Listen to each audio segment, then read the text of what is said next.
Saudara-saudari, adik-adik, Bapak, Ibu, para sahabat Tuhan Yesus di Paroki Santo Yosef Medari dan di Stasi Santo Tomas Segen, juga para sahabat Tuhan Yesus dimanapun Anda berada, berkah dalam, salam semangat, sehat selalu, tetap berbahagia, tekun berbuat baik, dan senantiasa di dalam berkah Tuhan.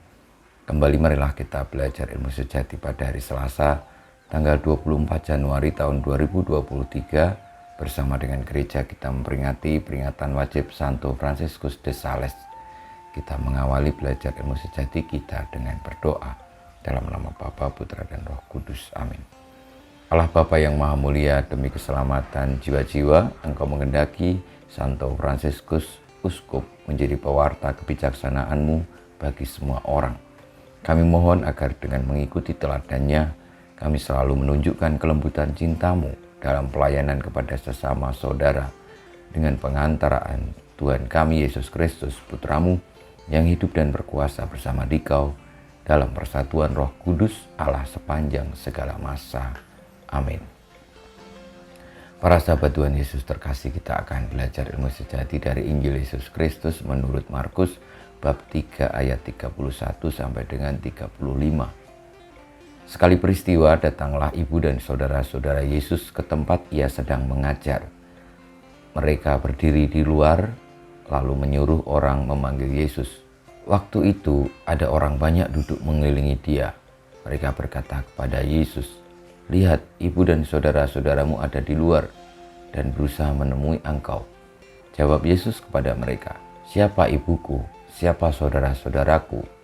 Yesus memandang orang-orang yang duduk di sekelilingnya itu, lalu berkata, "Ini ibuku dan saudara-saudaraku.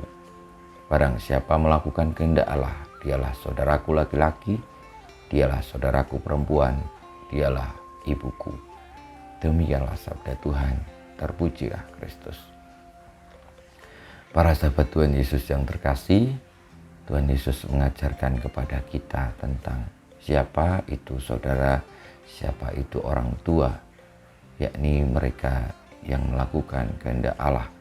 Karena Tuhan Yesus sendiri adalah Putra Allah, dialah Sabda Allah.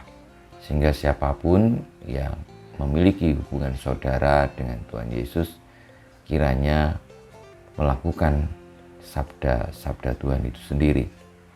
Kita mohon berkat Tuhan, semoga kita yang telah percaya kepadanya dan diangkat sebagai putra-putri Tuhan, sebagai saudara-saudari Tuhan Yesus, pun akhirnya diperbarui jiwa, hati, rohnya, sehingga di dalam menjalani hidup kita sebagai saudara-saudari Tuhan Yesus pun tekun melaksanakan sabda Allah, karena itulah yang menjadi hakikat atau ciri dasar dari siapa itu saudara-saudara Tuhan Yesus, siapa itu orang tua Tuhan Yesus.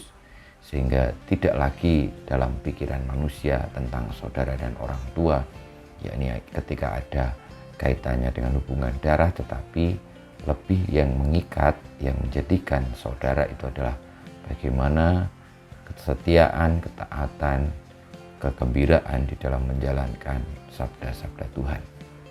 Kita mohon berkat Tuhan, semoga kita semua boleh menjadi satu saudara di dalam Tuhan Yesus ketika kita bertekun di dalam melaksanakan sabda dan kehendak Tuhan. Kemuliaan kepada Bapa dan Putra dan Roh Kudus seperti pada permulaan sekarang selalu dan panjang segala abad. Amin. Ya Yesus, jadikanlah hati kami seperti hati-Mu. Tuhan bersama-Mu dan bersama Roh-Mu kita semua hidup kita, perjuangan kita untuk menjadi saudara Tuhan Yesus, orang tua Tuhan Yesus, dan saudara satu sama lain di dalam Kristus, dengan tekun melaksanakan kehendak dan sabda Tuhan, senantiasa dibimbing, dilindungi, diberkati Allah yang Maha Kuasa, Bapa, Putra, dan Roh Kudus. Amin.